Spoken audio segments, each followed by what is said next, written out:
Bases dropped on a new round of SDH AM, and the hair is out of control. No matter what I do, it seems like I just can't get the hair to function, especially early in the morning during a holiday week. John, here you there. Thanks for dropping by, SDH AM.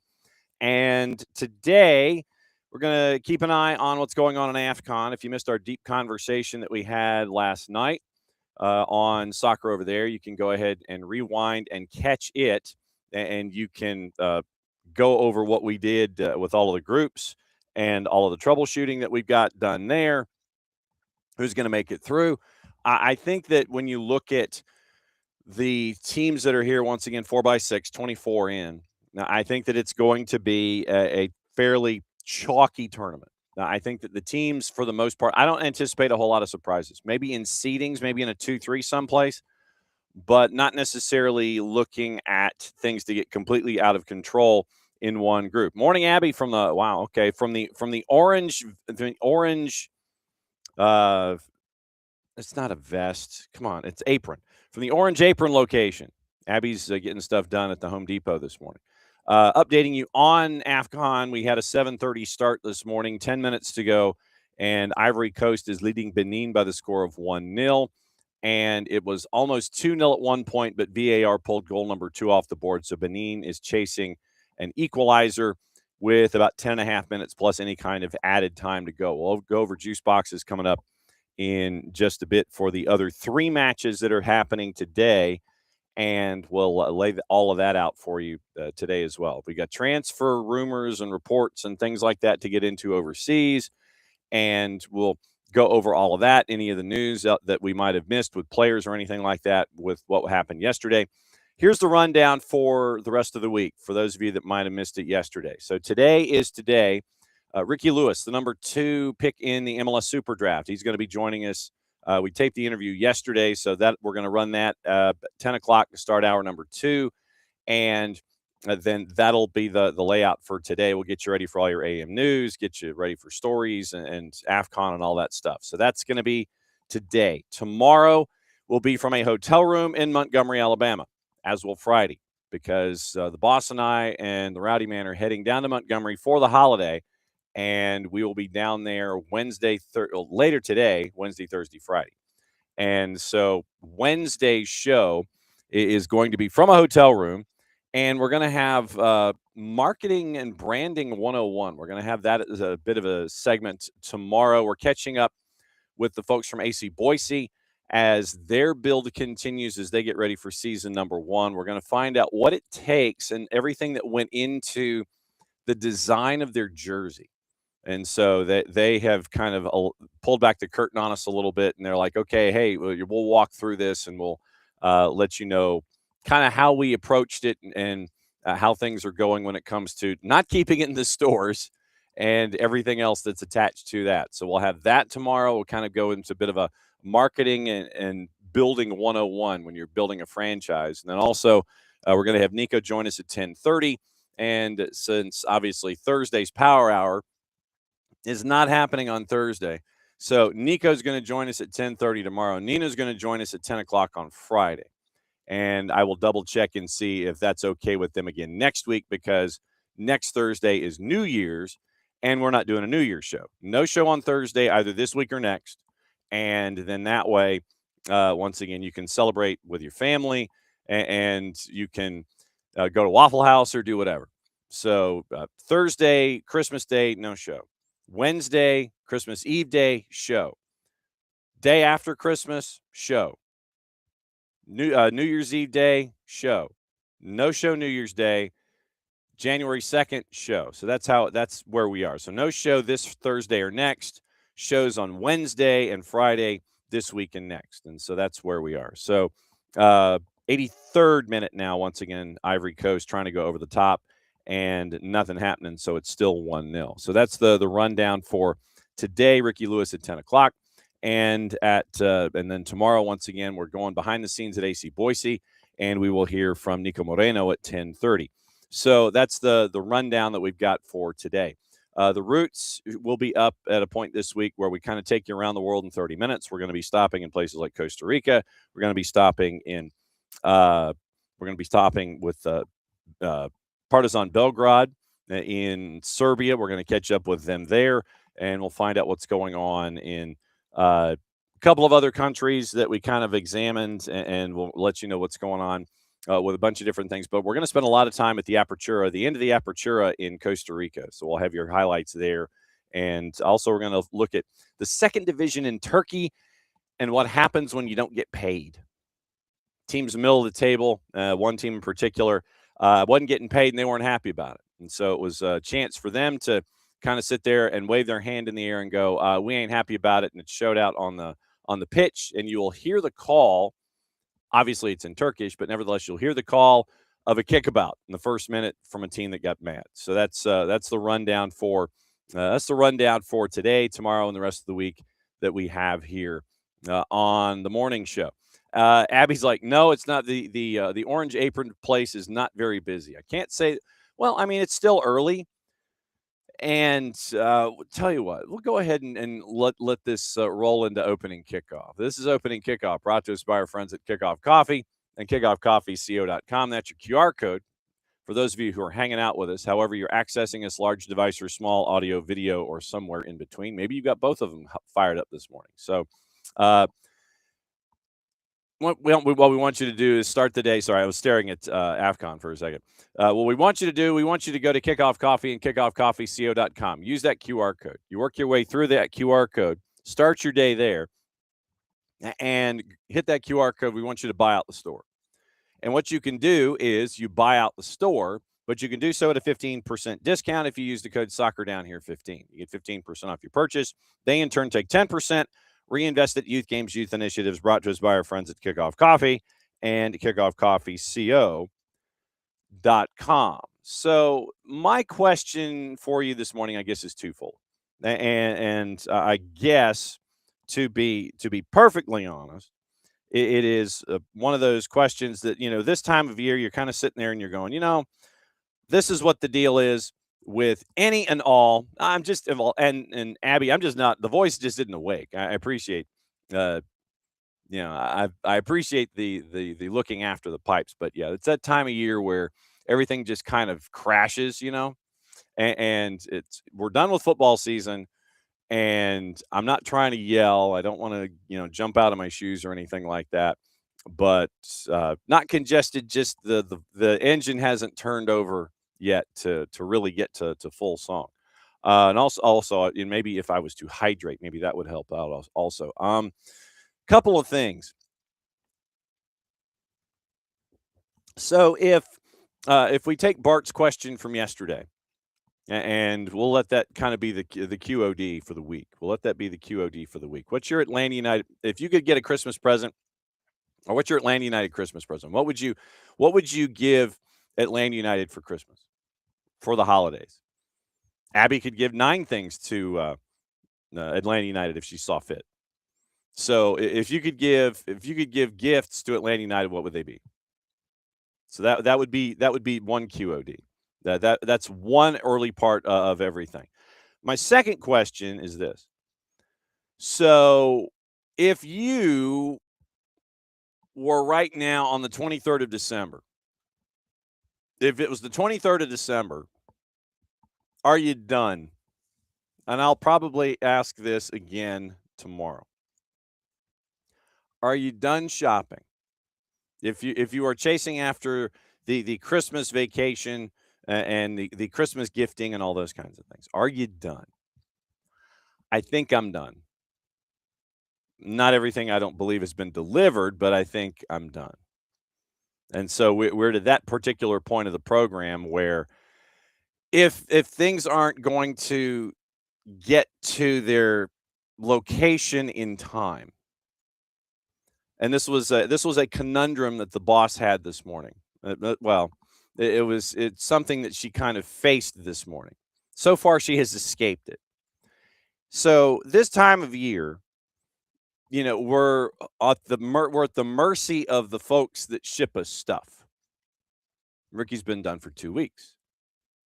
Good on you, Ricky. Man, that's far better than me.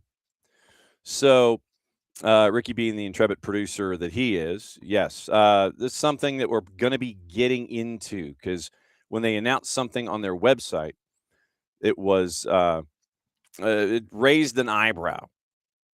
It raised an eyebrow. So we will be getting into that this morning as well. So when you buy things for this time of year, when you buy things for this time of year, I talked about yesterday how I'm like a 12-month guy. If I see something in March and April, I'm going to get it in March and April. I'm going to hang on to it, and it's going to go on the other side of this door for those of you who are watching on the video side of things. For those listening just in audio form, if you aren't familiar with the layout of the office and the studio down here, it is the facilities that are off to my right, camera left.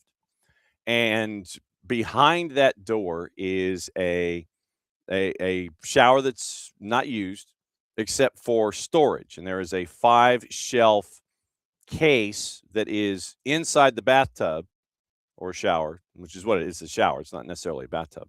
Bathtub is part of it, but it is a shower combo. So there is a there's a 5-row storage shelf in the bathtub behind the shower curtain. And that's where I kind of hide things, and people aren't allowed to go in here. Or if they do, they're not allowed to roll back the shower curtain. So that's where a lot of the stuff is. And then as I'm starting to send out boxes and things like that, then I'll look and I'll go, okay, so this was for so-and-so, this was for so-and-so, and that. I do that for 12 months out of the year. So find something in March and April, I hide it. And then I hope to God I remember who it's for. So I think I'm done.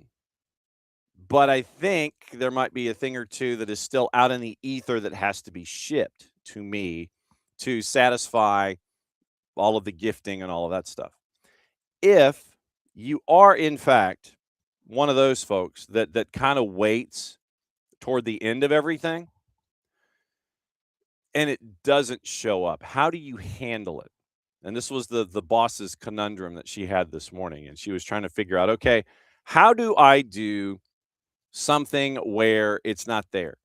Because she herself admitted that she hates to print out what the gift is and just have, like a color printout of the gift. Hey, this is coming, because of the frailties and the failties of the shipping system with the whatever entity that you're paired with the particular item. So when you have something that doesn't show, when it's not going to get there in time, when it's not there in time, what do you do? Do you sit there and do you go, here's a printout. Hey, look what I got, because it really does. If you think about it, it really makes you feel like an idiot, because you think you have it spaced out and through no fault of your own, it's not going to get there. And so you feel like you kind of let the whole process down. You've mistimed the whole thing. And the individual that is going to be on the end of the color printout doesn't rate. So, no, I understand where the boss is coming from. But I was not aware if what any of you guys do when it comes to not having something show up in time and then try and figure out, okay, how are we going to rectify the situation to make sure that everything is going to be okay. 10 minutes added for Ivory Coast and Benin. Wow. Ivory Coast trying to kill another 8 minutes and 20 seconds. Looks like they're doing it so far. I like this. I like the sky blue Ivory Coast jerseys. Those are actually pretty sweet. So what do you do? I mean, because there is a feeling of an inadequacy that is attached in these situations. So what do you do? Do you sit there and not wrap anything? Tell that individual, hey, there's something else coming. Don't, it's coming. I got it for you. I'm not telling you a fib. It's coming. I've got it. It just isn't here. It turns into a New Year's gift or something like that. Do you go that direction? Or do you sit there and do the color printout and go, okay, you put it in a folder or whatever, in an envelope, or fold it 3 times, fold it in thirds, put it in a little envelope, put the envelope in a box or something? Or do you, do the full color printout, put it in a folder, put the folder in a box, and then the box gets wrapped? How do you handle something not happening on time? That's the biggest question. How do you handle something that's not going to be here on time? Do you just sit there and not wrap anything and just sit there and go, yeah, it's coming here? Or do you wrap something with the color printout or some kind of representation of that gift, and then that way that person knows what's coming, even though it isn't there yet? That's my biggest question. I mean, I don't know how many of you are faced with this crisis during this time of year, and how do you handle it if you are? So that was kind of my big question. The boss kind of raised it this morning, and so I was like, okay, so is she alone in this? And what is her tack compared to everyone else's? It does, because like I said, she wants to show that this is what it is, almost to the point to showing the purchase order and how much it costs and all that kind of stuff. So that's kind of where she's wired in this. She wants to go right up to the edge without telling the individual how much was spent or what it is, and where it is lost in the ether. But she wants to go full blown photo. Here's the deal. Here's what it is. It's coming, and don't worry about it. Or do you even sit there and you two put in a blank piece of paper and go, yes, you have one more gift coming. This is the physical representation of that gift. I'm not telling you what the gift is. You'll like it, but basically, blank sheet of paper, folded in thirds in an envelope, blank sheet of paper, extended fully, put in a folder, both of those put in a box. So, how do you handle your adversity when it comes to something not happening on time? That's the question this morning. And for those of us who handle adversity as much as humanly possible, the idea is trying to figure out where all of this stuff lands. And so that was the larger uh, the larger point in all of this. So that was the big question that the boss had this morning. It's like, okay, so where do we go from here? Where do we go from here, and how do we get out of this mess? Is kind of where we were at. So that's where we are. So that's the question of the day. Morning, Knicks. So that's the QOD. That's one of the QODs. Abby's looking for a reliable striker. She would gift, if she were soccer Santa, she would give Atlanta United. And what we might do is just go ahead and open it up to any club whatsoever. So if you were soccer Santa, what would you deliver to a club? Let's do that. We'll do that today and tomorrow. If you were soccer Santa, what would you deliver to a club in particular? And like I said, I mean, it could be a zonk, like it was on Let's Make a Deal. Is it a if it's an up and up gift, is if it's a lump of coal, whatever that lump of coal would represent for a club. So we'll open that up. So if you were soccer Santa, what would you give? What would you give or gift to a club in particular? And if it's a lump of coal, let me know what that lump of coal is. Ivory Coast over the top through the 6, and Benin tracks it down. So they've got 3 minutes and 40 seconds basically to try and find an equalizer, trying to go long and bomb it forward, and nothing happening there. All right, so Ricky would give Celtic a stress ball. So that's so soccer. We'll do soccer Santa today and tomorrow, and then on Friday we'll see if everybody got their pony on Friday morning show. So that is opening kickoff, brought to us by our friends at Kickoff Coffee, kickoffcoffeeco.com, and you hit the QR code right here. Start your day with Kickoff Coffee and kickoffcoffeeco.com. You hit that QR code, you go into Kickoff Coffee and kickoffcoffeeco.com, and you end up with buying out the entire store. We want you to do that because you can buy out the entire store, and you can get it at a 15% discount if you use the code Soccer Down Here 15 at checkout. Then what the folks at Kickoff Coffee will do is take 10%, reinvest it into youth games, youth initiatives that they have earmarked as cool. Brought to us by our friends at Kickoff Coffee and kickoffcoffeeco.com. Okay. A couple of things in this morning, and Ricky being the intrepid producer that he is, there was some stuff that was kind of poking around on the interwebs, and it looks like Colorado might be going through something akin to a rebrand. So as of yesterday, they're launching a campaign, possibly, probably, maybe, perhaps, having to do with their yearly fan survey, game day experience, and they're going to test the waters about making brand changes. Braden Nurse, among others, were kind of keeping an eye on things. And so yesterday, the Rapids said on their webs on their webs that they were kind of thinking, with the state coming up to its 150th, the sesquicentennial, I believe, coming up to that point of their lifetime, they were thinking the 30, and they're talking 30th anniversary match and all this kind of stuff. So they decided, as a part of their survey, to look back at primary and secondary going back to 96. Here's the primary and here's the secondary from 96. I didn't realize that there was a secondary crest that looked the way that it did for their first 10 years.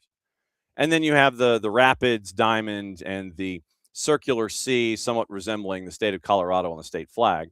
And so there's a fan survey that's out there.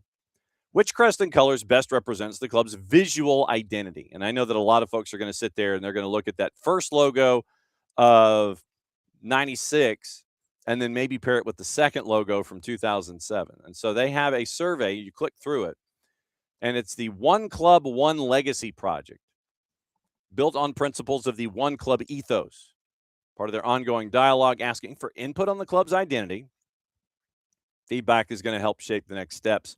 Input and participation drives the club the next 30 years or beyond. So let's take this survey. Do you consider yourself a fan of the Rapids? Do you currently have or lived in the state of Colorado? And so we can't just buzz through the survey. You actually have to answer the questions. I would have liked to have just buzzed through the survey, because then now you have to give answers to questions, and you're trying to figure out what in the heck is going on. So, and this is, Ricky, I'm going to save your comments and Nick's comments here in a sec. So I'll go ahead and answer the survey as genuinely as I can here.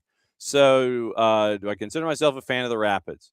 See, this is the thing, is like, since we're filling this out as a morning show, I mean, we're not really Rapids fans. How do we answer this? Do we answer this genuinely? Sit there and go, yeah, we're a fan of the Rapids. We're a fan of what you do. We're not a fan of the club, maybe. So, all right. So what we will do, we will be the personification of an individual that is a fan of the Colorado Rapids. We are a fan of what they're trying to do on the field. How about that? So then we go, yes. And do you currently live, or have you previously lived in Colorado? No. That we can answer honestly. What's your age? 712. Actually, no, I have to do that. How would you best, and then would you do that? You can answer that one. Which best describes you? You get into the let's say languages spoken in your home. How long have you lived in Colorado? I already answered that I don't live in Colorado. When did you become a Rapids fan? We'll say from the absolute beginning. Current primary crest. So traditional versus modern. Rate the current primary crest. I'm about to say quest. Rate the crest. So we'll go mid-ground. Quiet versus loud. Local versus global. Gloomy versus cheery. Fits in versus stands out. Party versus battle.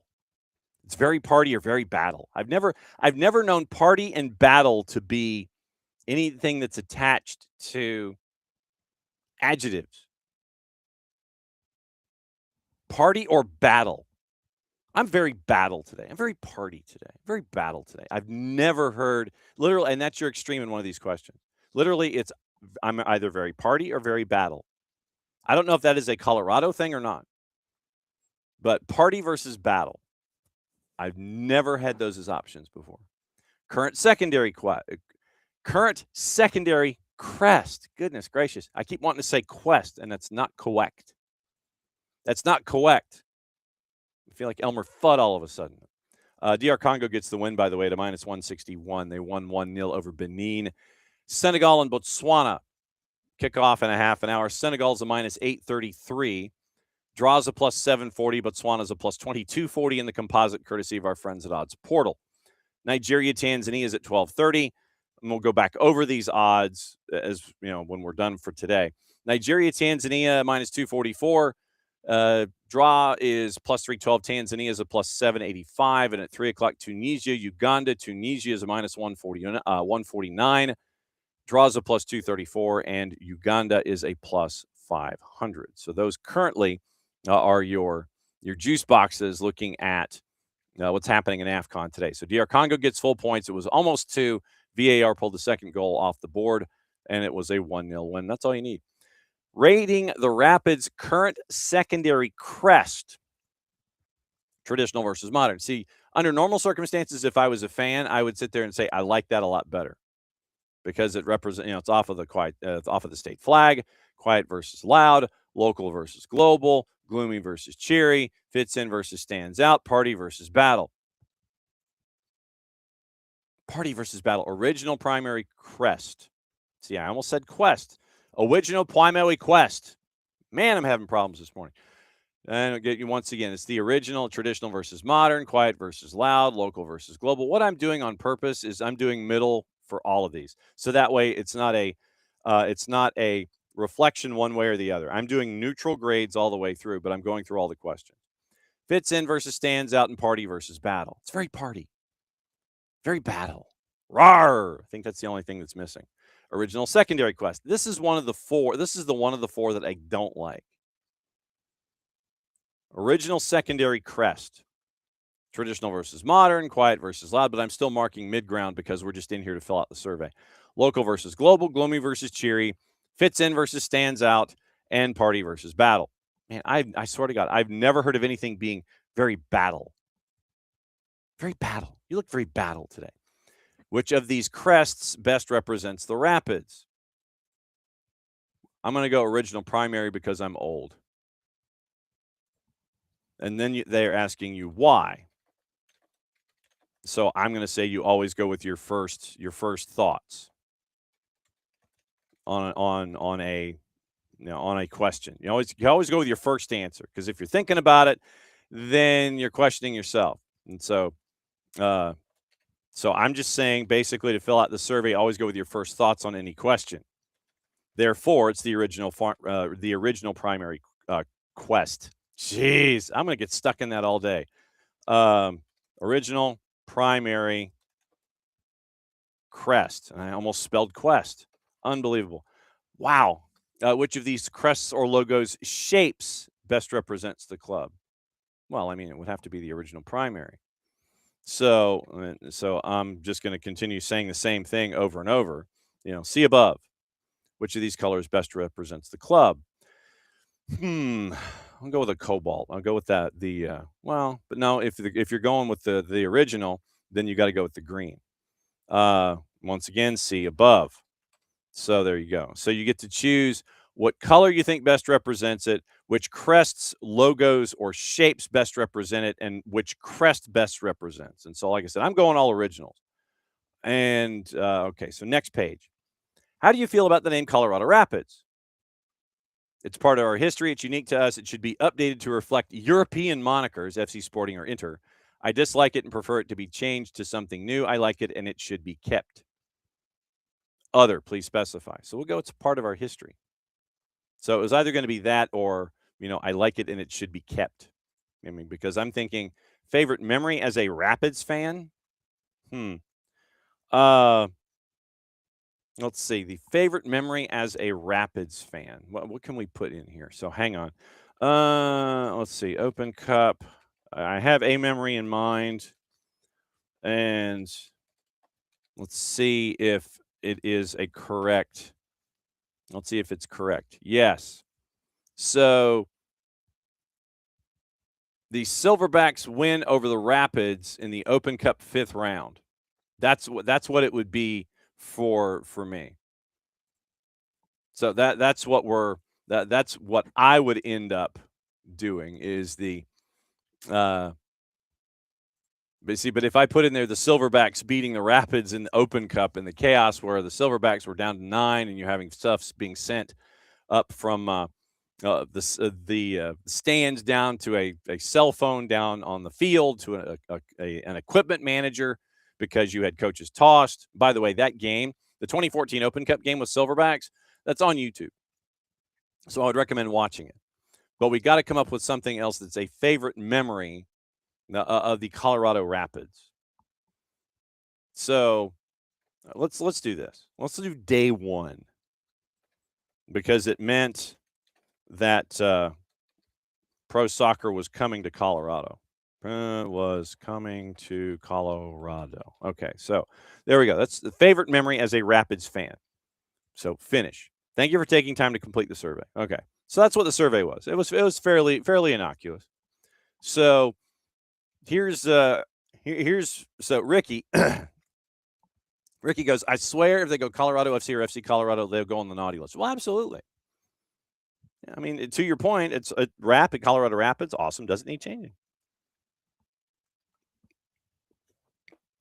And I'll agree with you here. That it literally is. You don't mess with it. It's got not everything has to be FC, SC, Inter, because that one question that was in the survey of should it be rebranded for European monikers, Inter, FC, and no. Not everything has to be that way. I mean, there are some of the best nicknames out there in soccer that have nothing to do with FC, SC, Inter, whatever. There are some of the best ones out there that have nothing to do with that kind of identification.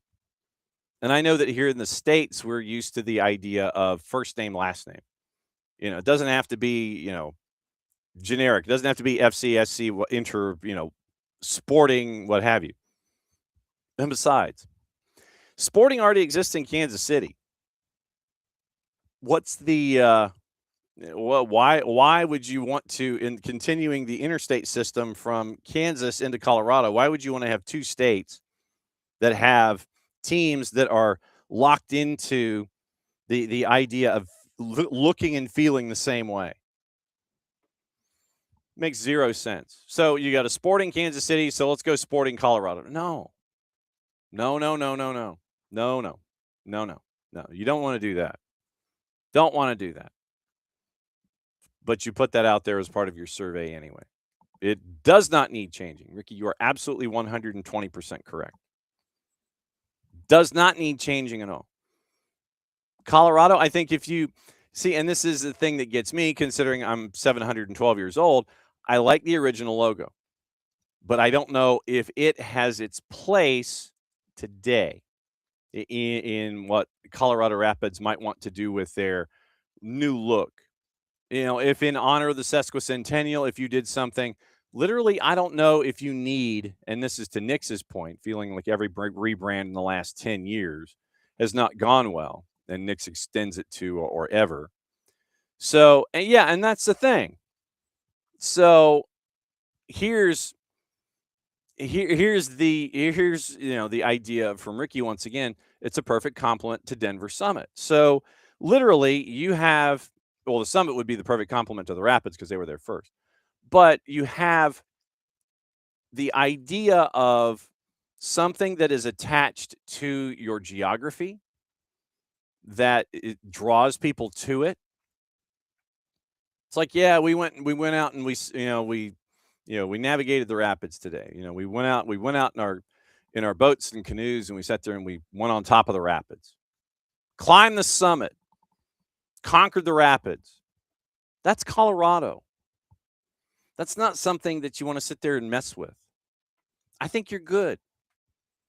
Maybe if you want to do, and this is what I would do something along the lines in the sesquicentennial. What I would do is I would probably do something like a third jersey, because you get the home and away. I think what you probably should do. I don't think you need to like rebrand. I think if you did a sesquicentennial jersey that showed off Colorado in the sesquicentennial, and I mean, and I imagine. See now you got my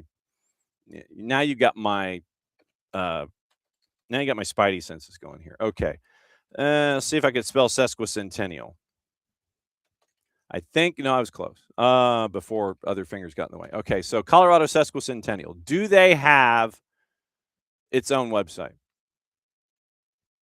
So America 250, Colorado 150 commemoration. They do. Okay, so Colorado Department of Agriculture, and this is just the first thing I clicked on.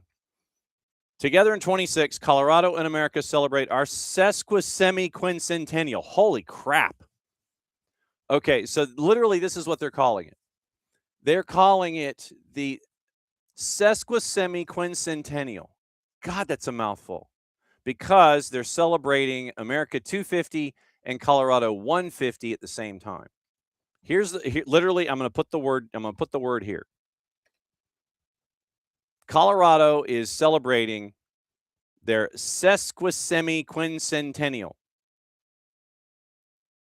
Greetings, Joe. Good to see you. Glad you're here. Joe Johnston, everybody. Long time no talk. All right, so that is what Colorado is celebrating. Legitimately, they are celebrating the sesquisemiquincentennial. And this coming from a guy that was having problems talking about Quest and Crest this morning in Colorado. So what I would have done is have a third jersey, and on the back, up and down the arms from one side to the other, maybe as your warm-up jersey. Along the back, you go from elbow to elbow, and you spell sesquisemiquincentennial. 26, and everybody wears a 26.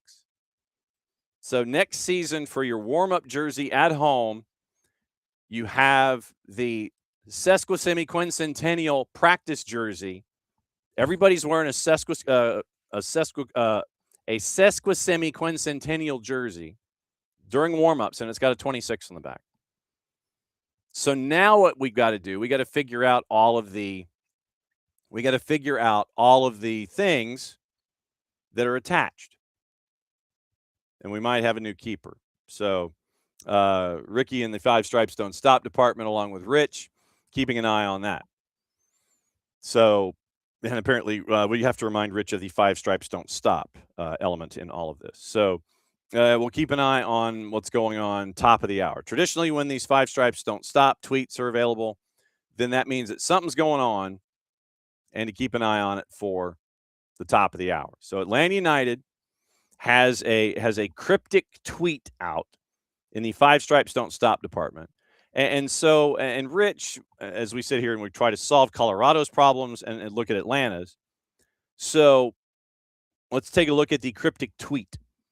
Mate hitting different this morning. I'm guessing okay, so we got Mate, and we have an Argentine flag.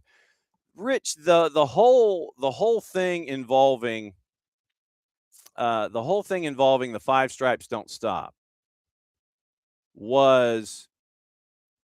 got me trying to figure out the Five Stripes Don't Stop posts.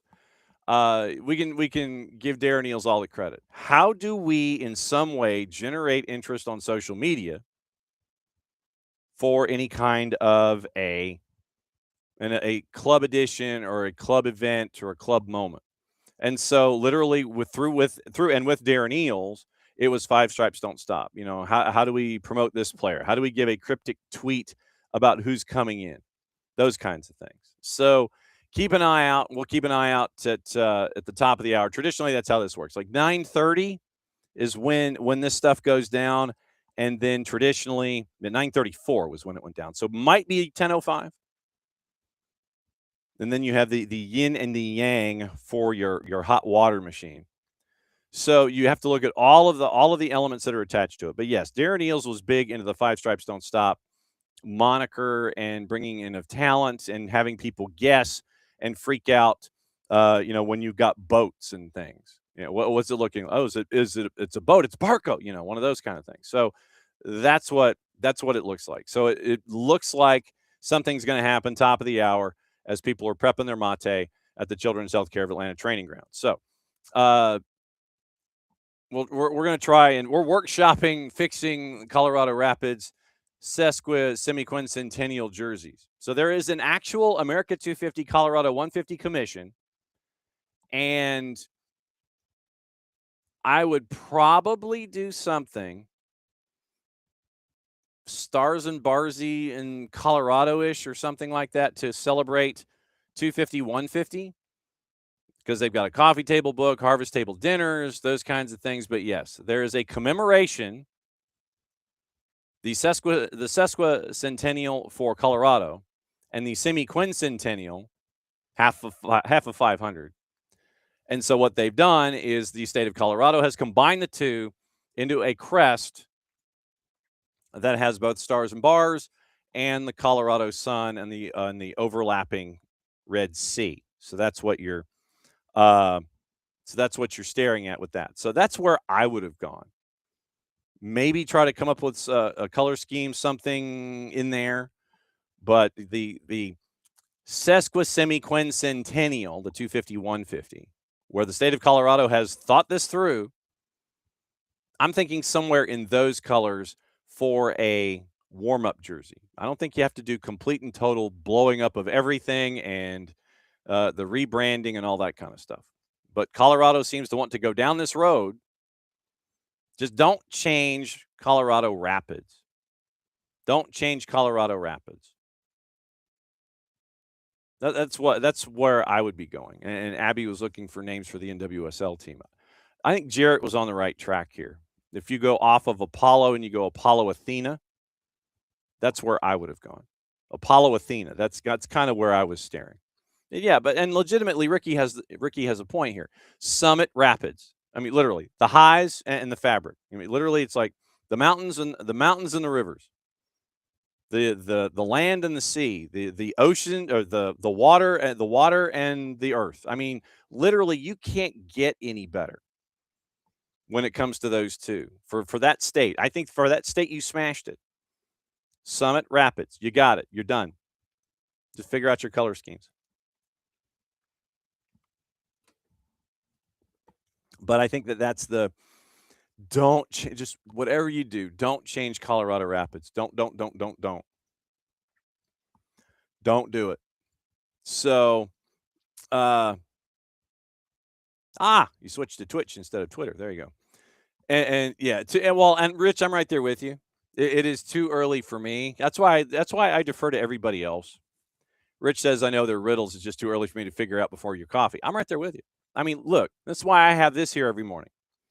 So I can try and be in line with everybody else and figure out what the heck's going on. So you just got an email asking that to you? Okay. Joe's coming in on fire this morning. You have to check the email. So 17, check your emails. But yeah, traditionally, when you have something happening in the 9:30 half hour, keep an eye out half hour later for those kinds of announcements and see what it looks like for Atlanta United. So Atlanta United, Mate, Argentina, all the things. So keep an eye out for that particular notification coming up. But once again, top of the hour, once again, it's match day 3, and you end up with game number 2, match day 3 in AFCON. We'll keep an eye on that as we go here this morning.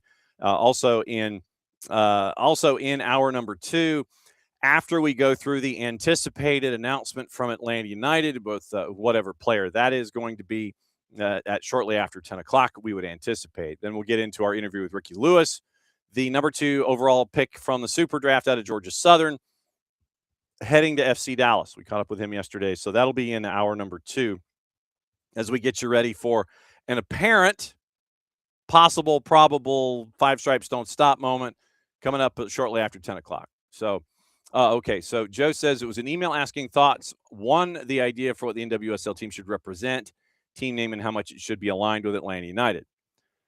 Well, I would anticipate color scheme would be similar because of what we saw on the reveal. And I am not a person that traditionally wears white. I'm really not. But when it comes to wearing, literally Atlanta United has turned it into a situation for me where I legitimately will wear white. And I don't know why it is, but I legitimately will wear white because of what Atlanta United has pieced together. And so I would continue to wear the white, even if I'm, having the daylight scared out of me by not trying to eat anything while I'm wearing white. But yeah, legitimately, I wear white things now that have ties to Atlanta United. NWSL Atlanta 28, got it. Atlanta United stuff, got it. When you see me at Mercedes Benz and I'm wearing white, it's just one of those combinations that they have figured out, whether it's white or cream or what have you. I'm wearing white because of what Atlanta United has pieced together. So, it's what they've been able to do with their branding and their color schemes and everything. They've hit it out of the park. And Nick started filling it out and didn't finish, and so he was analysis paralysis. So yes, it should be obviously aligned with Atlanta United. I don't think Uncle Arthur would have brought it online if they weren't. Represent what they should represent: the growth of the game in the epicenter of U.S. soccer. Be a flag bearer for everything going forward when it comes to U.S. soccer. I mean, you're at the epicenter. I wouldn't call them like the center or the epis or anything, but I think Apollo Athena, I think that was the right path. I think Jarrett was on something there, onto something. So I would go in that direction. And so we'll see where NWSL Atlanta 28 goes from here. But yeah, I think the color scheme's fine. I'd love to see a black jersey as an alternate, just to kind of have the where you'd have the it might be more of the red and the beige and the white than it would be the black. So I would probably have the black as the alternate jersey for a NWSL Atlanta Team 17. So that's where I would go. Color scheme should be relatively the same. Should be the same colors representing NWSL Atlanta as do Atlanta United. That's a slam dunk for me. What should it represent? Should represent growth of the game. Should represent being the epicenter of U.S. soccer and not being afraid to take over the world from the absolute zero. So that's what to me it would represent. So I would probably go Athena, what we represented, and yes, color scheme fairly close, not necessarily identical 5-stripe city unless you wanted to go that way, but I would say something close, not identical but close when it comes to representation, color scheme, what have you. So that would be the quick riff for me on these kinds of things. And so Joe said it went out everybody who had signed up as a founding member. So let's see. And then Abby, teams that move should have to change their name. She's not a fan of the Utah Jazz. City should keep the name if the team moves, and the team has to change names. Well, I mean, so then Abby would be by default not a fan of the Los Angeles Lakers, considering they started in Minneapolis. What are the other weird ones that a team moves and you're sitting there and you're going, okay, well, that doesn't make any sense. But yeah, the two biggest ones would be, for me, the Jazz and the Lakers. Jazz and the Lakers started in New Orleans and in Minneapolis, St. Paul, or Minneapolis technically. So the Lakers would have to change and the Jazz would have to change.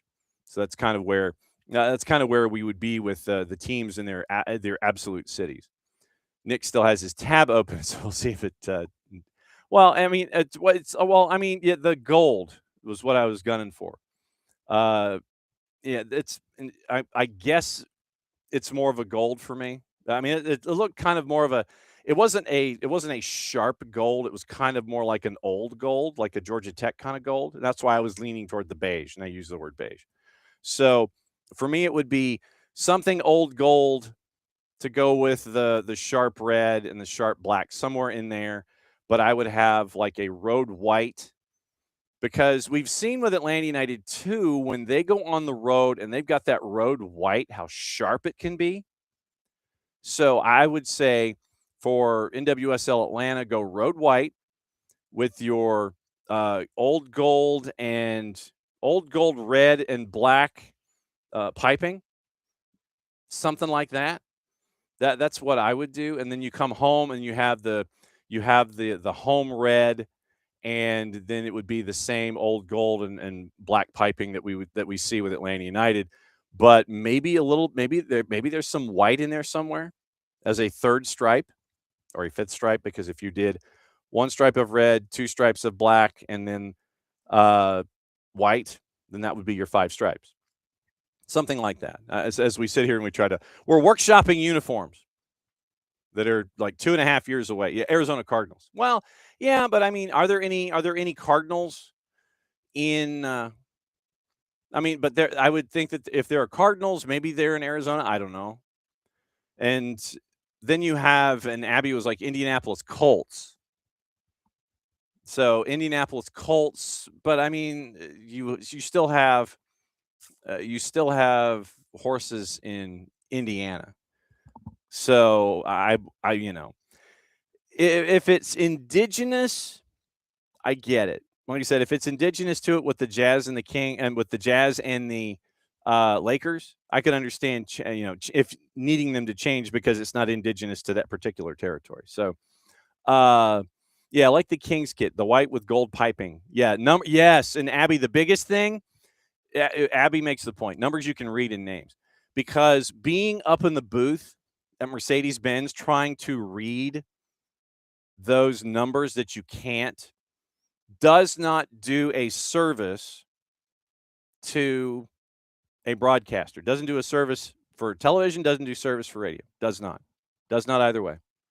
So the biggest thing that a broadcaster would sit here and say is this: make sure I can read the back. Give me names and numbers I can read. Because seriously, there are times, and you can ask Jason, you can ask Maddie, ask me, ask Mike. Look, you're reading names, you're reading numbers and uniforms where you have a slight variant on the color of the jersey that might be a slight tweak, different shading, but the same kind of thing. And if you can't read a name and a number, you're guessing. And you're not doing the game any good. You're not doing the fan any good. So my number one thing for NWSL Atlanta 28, Team 17, please give jerseys home and away where the announcers can read the names and the numbers. Names and numbers. We need to see them. If we were asked, even though I know we're not, hey, announcer, what would you do for your uniform priority? Literally, we would sit there and so make it look cool. This is what we would say. Make it look cool, because odds are we'd probably buy it. But at the same time, we got to be able to read it. And especially if they're playing in Mercedes-Benz in front of 43,000, which they will, we got to see the names and the numbers on the back. We got to, because of that position of the box being slightly away from the corner flag down at about the 20-yard line. You got to be able to see it down to the other side. Please, please, please make that happen. That's my number one thing. I know you can crush the layout, but just make it look readable on the back. Number, name. Number, name.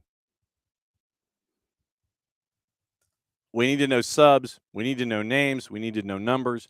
Don't do a shade off a shade. Don't do white on white outlined in gold. Absolutely true. Yes, white on white outlined in gold. Or light blue. Ay. Man, that's the thing. It's like you're trying to do a service. You're trying to give the game the respect it deserves in a call. And if you can't see the name and if you can't see the number, then you're guessing. And if you're around a team, you're only guessing half the time, because you know who that individual is. So that's the key in all of this. Make it readable. We have to be able to read the back, because not every joint is going to be 15, 18,000, 200 level or just above the 100 level where you can see what's going on. That's the key here. You're going to be in the 300 level. If you're an announcer, if you're at Mercedes-Benz, you got to see from the 300 level who's doing what. Bring it all forward. We know you'll crush it. It'll look fantastic, and the name will be amazing. But just let the announcers look at the back and see a number and see a name. That's all I want. Looks like Abby and Joe have said it's got to be a darker gold. I know, and that's the antique old gold kind of thing. But yeah, Abby's like they're going to be looking for. They're going to be looking for. You guys need to just mock this up. Abby and Joe have gone off, and they're making their own jerseys. Mock these up, so we can see what you're talking about. That's the biggest thing.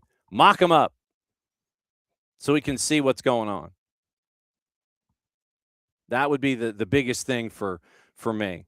Yes, I know that it's going to look great, and I know that it's going to be fantastic. But the biggest thing is just to make sure that those of us here can read it. Please. Let us read, let us read, let us read. So legitimately. When you need him, where are they? So that's just, I'm going to love the design. Let me know ahead of time. Oh, top of the hour, we got a bot. We absolutely got a bot. Colorful cassette. Blah, blah, blah, blah. Sorry, colorful cassette. You're getting blocked. And you're getting reported. So we are reporting colorful cassette, whatever the VCST3. Sorry, colorful cassette. You're getting reported. Viewer solicitation bot. There we go. 23 characters out of 2,000. Report submitted, and we're off and running. So there you go. So so Rich wants to know what the Atlanta United jersey fail was. So I will leave that to y'all. I'm a sucker. I like pretty much all of them. So I like the concrete and cherry pie version. A lot of folks are sitting there saying concrete and strawberry. For me, it was concrete and cherry pie. I like that. And I liked the 404 kit. I liked that because it was different. And the sky blue resurgence kit, I like that. See, like I said, I'm a sucker. You make something that looks cool, I'm going to pick it up. So that for me is but I know that a lot of folks, Rich may say the 404 kit, and that would be, but like I said, I liked that. And Joe is going, I can't believe they didn't do the eye with one or the other. And so apparently so, as we hit the refresh button, it is now officially official. Let me see if it's officially official. I'm waiting for like press releases and stuff. So there we go. It is up and running. And so you know what that means. That we have to hit a particular sounder because it's a fact.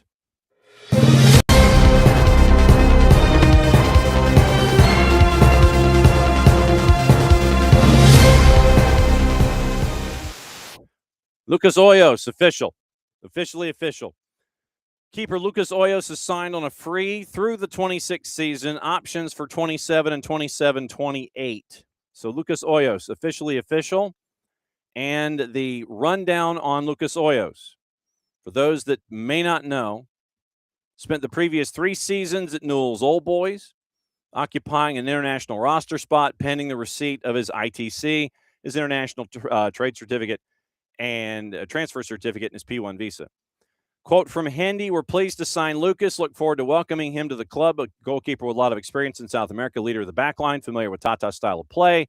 Lucas will bring the competition and leadership to our young goalkeeping group as we continue to strengthen our roster this offseason. Hoyos 36, 341 career appearances, 135 clean sheets across all comps, including Argentine first and second divisions, Copa Libertadores, Sudamericana, wearing the captain's armband for Vélez Sarsfield and Newell's Old Boys. Joins Atlanta after spending the last 3 seasons with Newell's, the club where he progressed through the academy before making his first division debut in 14. 63 appearances in all comps from 23 to 25, 7 appearances in the Copa Sudamericana, where Newell's advanced to the round of 16. 137 appearances, 53 clean sheets, all comps, Vélez Sarsfield 18 to 22. 19 appearances in Libertadores, 4 appearances in Copa Sudamericana. 13 matches, second half of 18-19 Superliga, 19 matches during the 19-20 Superliga, as Vélez finished third in the league table, advanced to the semis of the 2020 Copa Sudamericana. 24 starts as Vélez Sarsfield, finished fifth in league, advanced to the 21 Copa Libertadores round of 16.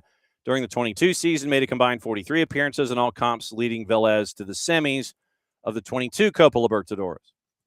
After progressing through the youth ranks at Newell's, he went on to loan to a second division side, Gimnasia y Esgrima, from 12 through 14.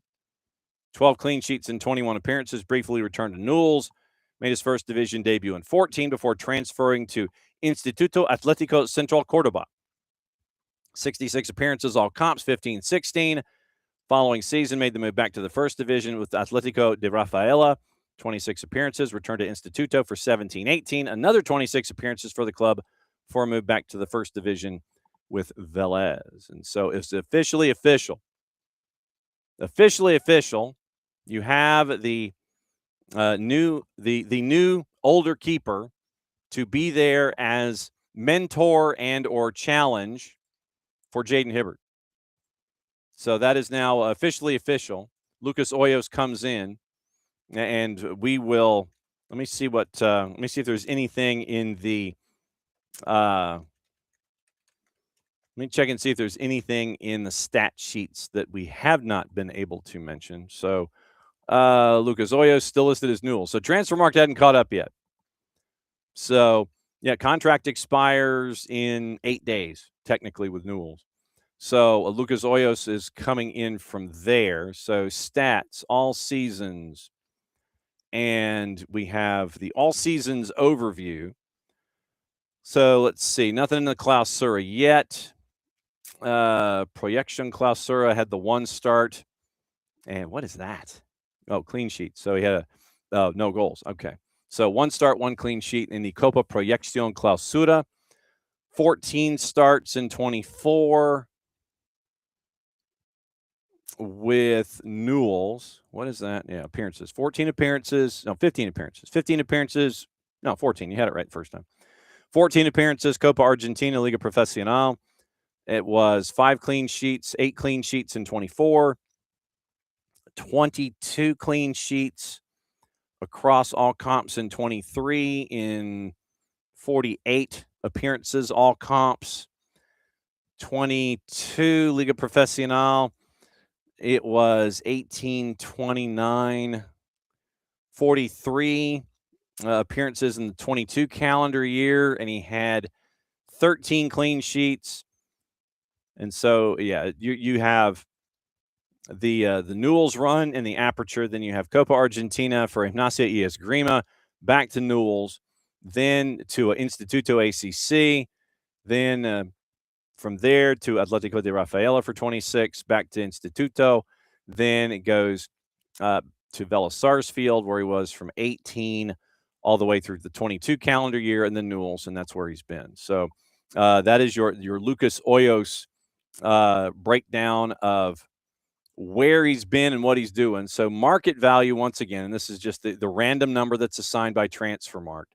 So Hoyos coming in on a free had a value, according to Transfermarkt, of 150,000 euros. So that was his current value for from Transfermarkt. So that's the rundown of Lucas Hoyos. Injury history, just so we've got it out there. It is 24-25. He had he had 3 injuries and he missed 40 matches, most of it with Newell's. Knee injuries, muscle bundle, and a calf. And so it was. So he's coming off of a cruciate ligament tear in November of 24. And so he's 2 months back from that. So he'll be challenging Jaden Hibbert for the number 1 spot. He'll be there for he'll be there for the senior leadership, and he'll be there to challenge Hibbert going forward for all of this. So Lucas Hoyos, right now, 36, coming in at 1.83 meters, and he is going to be there to challenge Jaden Hibbert. So the question that was in the grid, but Nick, this is the thing. I don't think that Jaden gets moved, because remember, Jaden is under contract at a good number. So MLS GAM, what did I see? The GAM profiles. There we go. The club profiles. Yeah, club profiles with GAM PDF. And so this is the spring of 25. But Jaden, and we need the other one. I don't need this one.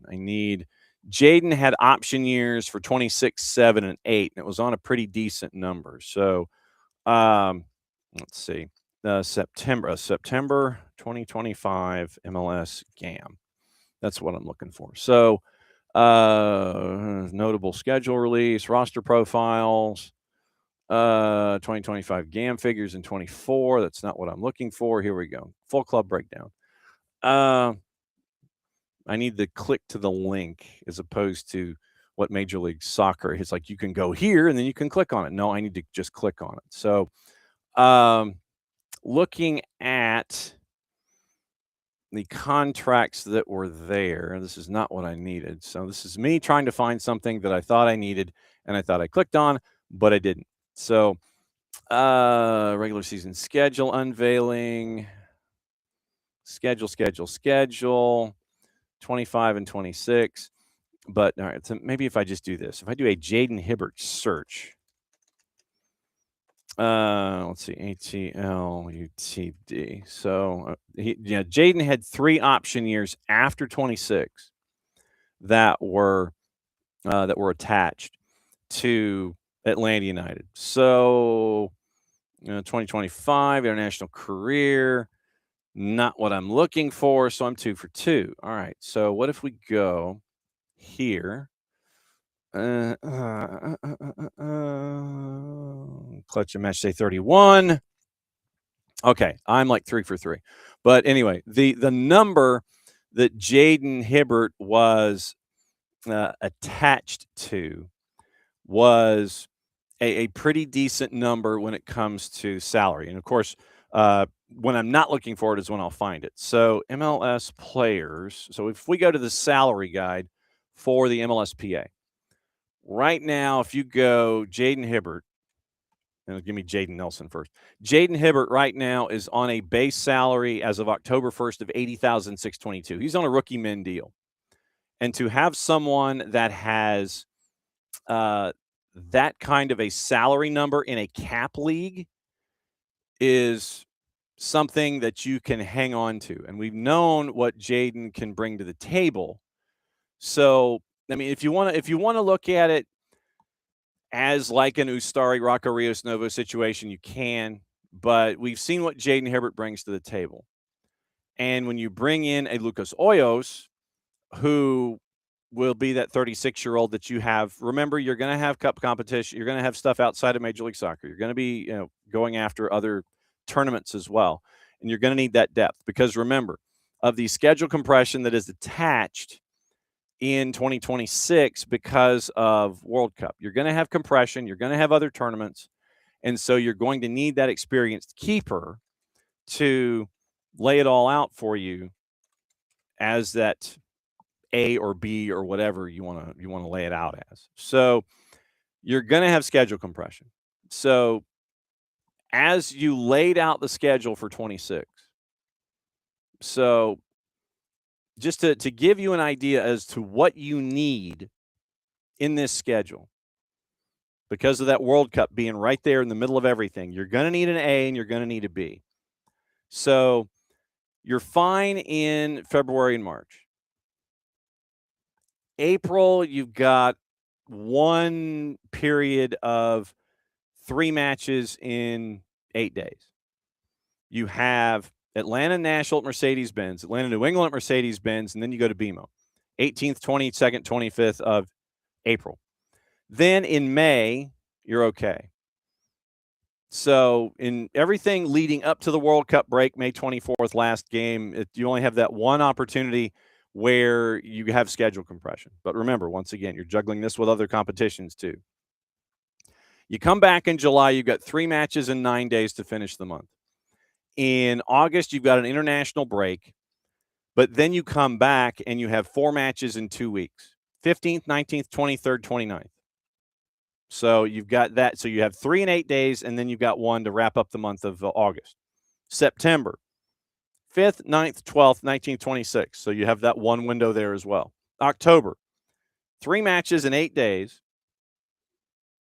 Atlanta, Cincinnati, Atlanta at Montreal, Atlanta, Messi and friends, 10, 14, 17. 3 in a week, and you have 2 of them at home. Cincinnati visits. You go to Montreal midweek. Then you come back and you're playing Messi and friends. 24th, 28th is another run where it is 3 matches, 8 days. Chicago visits you. You go to NYC. Toronto comes to visit you November 1st. And then Atlanta goes and finishes the regular season in Harrison on November 7th. So there are windows that you're going to need to have either a keeper who's on a roll, or you're going to have that experienced number 2 keeper, as we refer to it in this situation. So there's going to be, in the schedule, there are windows where you're going to have schedule compression. You might have to look out for things, plus the other tournaments that you're going to be attached to. So keep an eye out for all that stuff. That is part of this. But this is not a situation where it is you're bringing in the experienced guy and then Jaden Hibbert goes and sits. No, that's not this case. Lucas Hoyos is coming in to challenge, to mentor, and to see what happens. Because we've seen what Jaden brings to the table. This is not a situation where Jaden gets moved.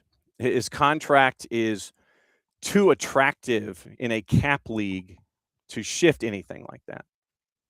So that's and since it was a free, as the point was made by Joe, it is literally, look, you're not spending any kind of money to bring him in. It's just signing him to a deal, bringing him into camp, see what happens. So you're looking at that as your rundown. And to Ricky's reminder, once again, Hoyos, 1-year deal, options for 2 and 3. So that's what you're staring at. So morning 4 card. Glad you're here. Merry New Year.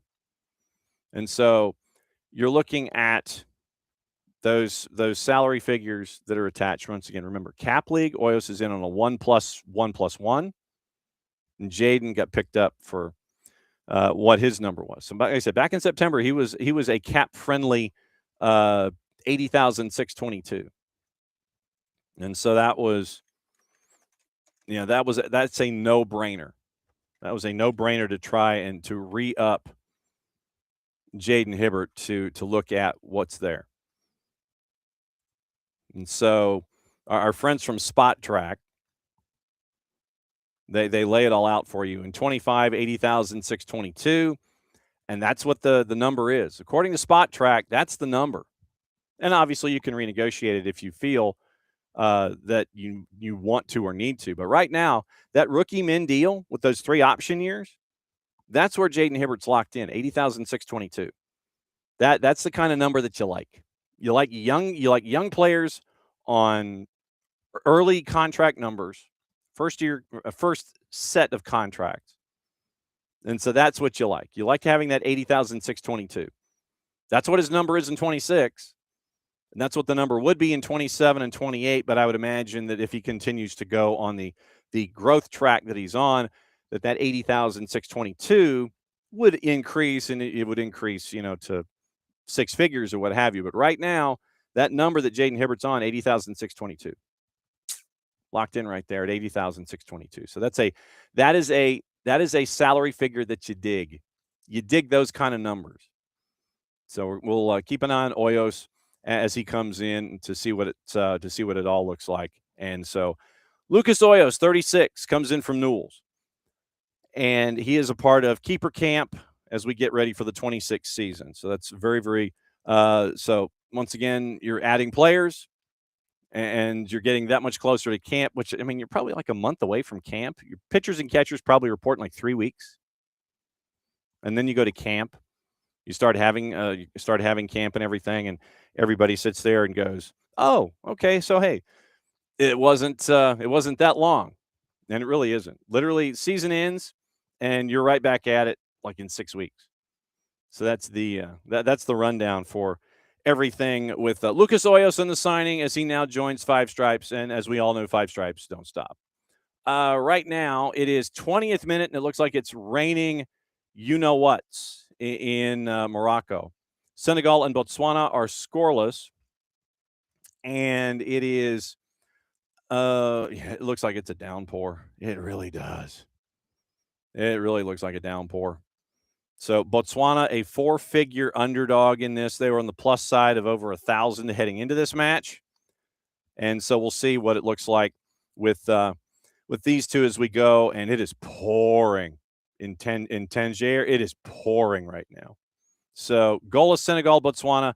It is game 2 of 4 here in the match day 3 of AFCON here in 2025. Okay, as promised. Now that the Lucas Hoyos signing is in the barn, we'll keep an eye on that, and we'll let you know what's going on. As promised, it is a time for catching up with the number 2 overall pick in the MLS SuperDraft that just passed.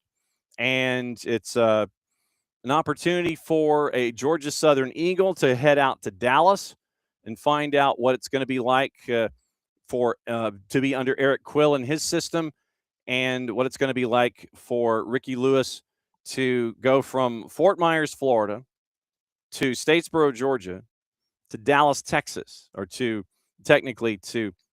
Frisco, Texas, and find out what it's going to be like being the number 2 pick in the Super Draft. We had a great conversation with him yesterday, asked about draft day, asked about Georgia Southern, asked about all the things. And here's our conversation with Ricky as he gets ready to catch his breath a little bit before the next stage in his career takes off. Here's our conversation with the number 2 draft pick overall in the 2025 MLS SuperDraft, heading to FCD, Georgia Southern's Ricky Lewis. I think. At least I thought it was. Now I'm hitting all kinds of things. All right, so much for that idea. So I guess what I'm going to do is this. I'm going to add it again.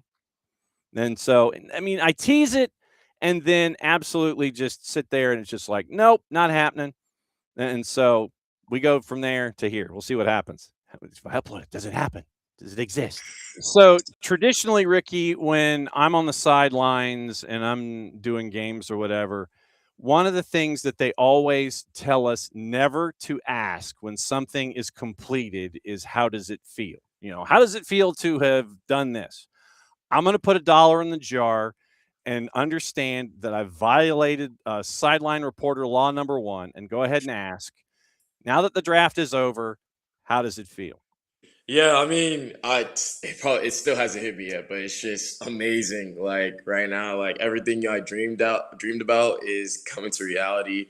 The hard work, like it's crazy. Like I still waking up knowing like, wow, like you're gonna be a pro is still like crazy to me. So yeah, I feel great. I feel excited, and like I've been saying this like from the start, like I'm just ready to work. Take me through draft day. And I mean, did you have any ideas? Were you married to your phone? Were you trying to figure out where were you watching things? How were you keeping a track of everything? Take me through draft day, which ended up being very short for you, but take me through draft day and your prep. Yeah, so I mean, I was talking to my agent Mike from Octagon, and he kind of gave me a heads up of where I was gonna get drafted, but it kind of went over my head. My mentality was like, honestly, like wherever I go, you know that they obviously want you for a reason. You're gonna go show your talents, and you're gonna be the best, or hopefully a legend in that club, and you're gonna do the best you can. So I was just coming in, trying to get everyone in my family situated, everyone comfortable. I'm a little bit nervous, but like I know, like you did this, like you already did the hard part. So the easy part is just waiting and sitting there, like where your career starts off. So yeah, like I wasn't even on my phone yet. I was just like trying to get everyone settled in, trying to make sure everything's right. Yeah, and then once it started getting close, I was looking at my phone. I looked at the time. I was like, wow, it's getting close to draft. So obviously, I did a live stream because you know how MLSs are. They want to do it online now. So I try to find a little live stream, and there was this guy called Kick a Ball Pod. They were doing like a live stream. They were like, guys that are really into like soccer, MLS, and all of that in the college world. So they were doing like the MLS draft on their end. So I was just like, might as well do it there. Get the entertainment, get some type of feel that you got accepted. So yeah, I was on the live stream. We waited and we were watching. They were talking a little bit, and they announced the first pick, which was the center back from NC State, which is congratulations to him. And then yeah, like I was just waiting still. And then I got a notification from my agent, like, you did it, man. I'm like, what do you mean? And he's like, go look at Twitter. I look at Twitter, and then I just completely drop. Like I drop and I just like lose it. And I'm like, wow. So my first pick, I saw Atlanta pick me. So I was just like, you know what? Like, we'll take it. So I got excited. I cried. I was super excited. My mom was shocked. My dad was so happy. Everyone celebrated for me. And then, yeah, I just wanted to wait to see if they were announcing. And then I was waiting, and then I just heard like Ricky's going to Atlanta. Oh wait, he got traded. So I was like, wait, what? I was confused. So I was like, wait, huh? What's going on? And then I heard I got traded to Dallas, and I heard they spent a lot. So I was like, wait, what's going on? And yeah, like I saw Dallas. They called me. They called me, and I was just like, thank you. Like, I appreciate you guys. Like, I'm just ready to work. And we celebrated. We were just talking about like memories. I had Drip FC come down and interview my friends and family, how they meet me and stuff like that. And yeah, it was just a surreal like feeling, like knowing that how my career went from different pathways to now. It went amazing, and I'm just excited. What have the conversations initially been like with Dallas? When are they telling you that you got to get your plane ticket? What are they telling you so far about when you got to show up and all that? Yeah, they were just talking to me. I was talking to their sporting directors and all that, and just they were just saying like, thank you. We're excited to have you here. I'm leaving January 10th to be there, so I'm super excited. And yeah, I'm just excited to work. Does it seem like it was yesterday that you were bailing out of Fort Myers High School and going to Statesboro, or does it seem like it's been 2 years of hard work, your freshman and sophomore years at the Borough, to get you to this point? Yeah, it was freshly like 2 hardworking years. So actually, when I first, got found and signed with Georgia Southern, like I was basically a walk on. I took a gap year actually. So when I was going, I was talking to Lee. He was like, he's excited to have me here, but I think you should come in the spring. So I want you to take a gap year. And as any other kid, I was confused. Like I was wondering why. Like if you feel like I'm ready, I'm ready. And he told me, like I look back on now, and it was only probably like the best decision I made in my career.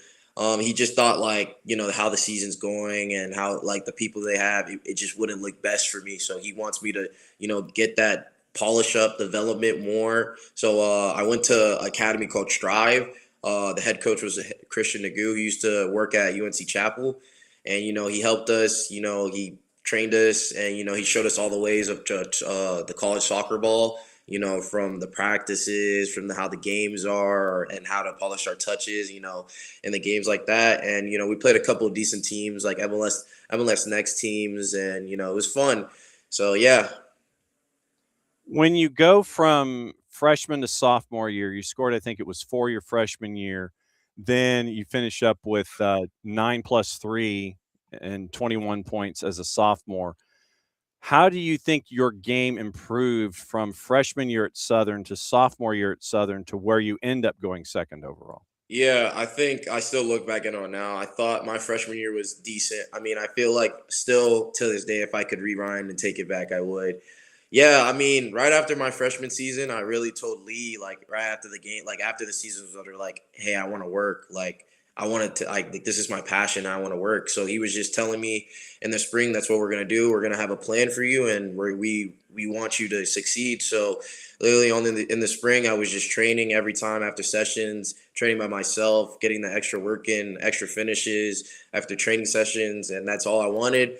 And he gave me the opportunity, saying like, if you want to go pro, you got to get in the uncomfortable side of it. So he sent me out to USL2 Lionsbridge, which was amazing. I ended up playing left wing back, so that was a embarked of a new journey. And I scored a lot of goals over there, and it was really fun. Like, I enjoyed it. And then just that killer mindset, knowing that I needed to make a update for my freshman season, because I felt like it wasn't much respect into me a little bit, because I thought obviously my freshman year was different. Of soccer, it was physicality, and but it was a little bit of comfortability. It's just I didn't have that mentality of wanting it, and I knew my sophomore I wanted it more. So you end up going with 9 goals, first team All Sun Belt, midseason watch list on the Herman, National Offensive Player of the Week for both top drawer and the Sun Belt for the activity that you had late in September,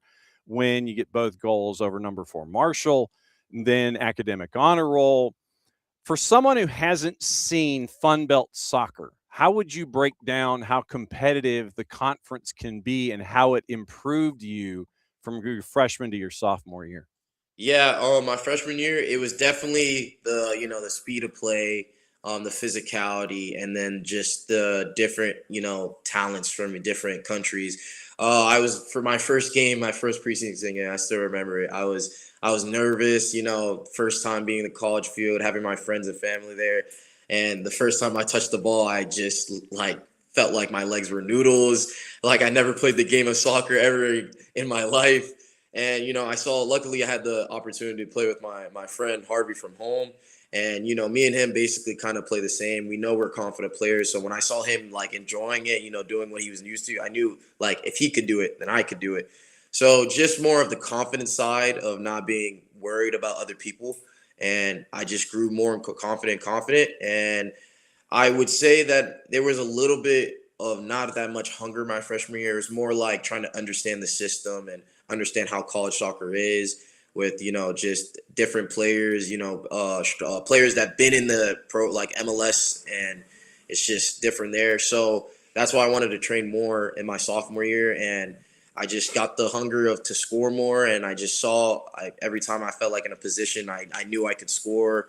I knew I was just a good player that I wanted to be, and just using the abilities that I was good at, which was my pace, my dribbling, and a little bit of my strengths.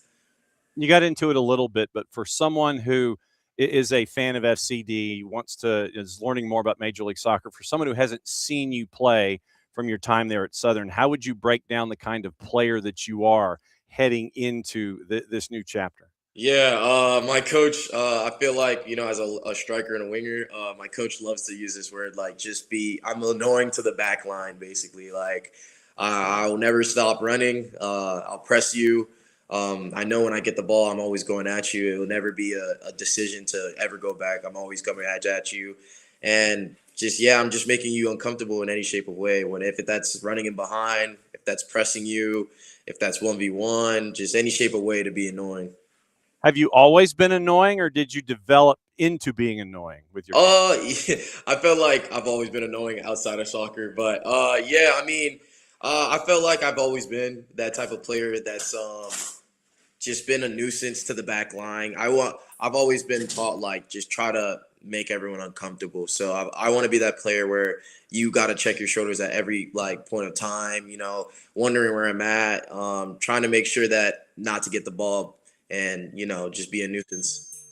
How much more annoying can you get?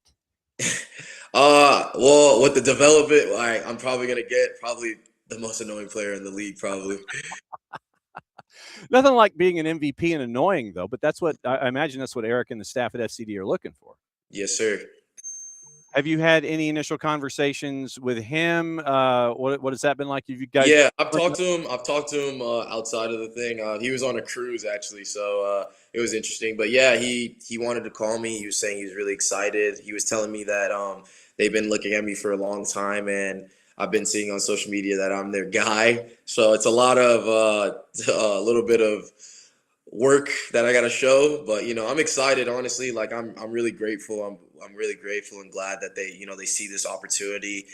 From a guy who hasn't been playing in the like MLS or any MLS academies for a club like Dallas to see me and really believe that I can really be a change in their club is really exciting.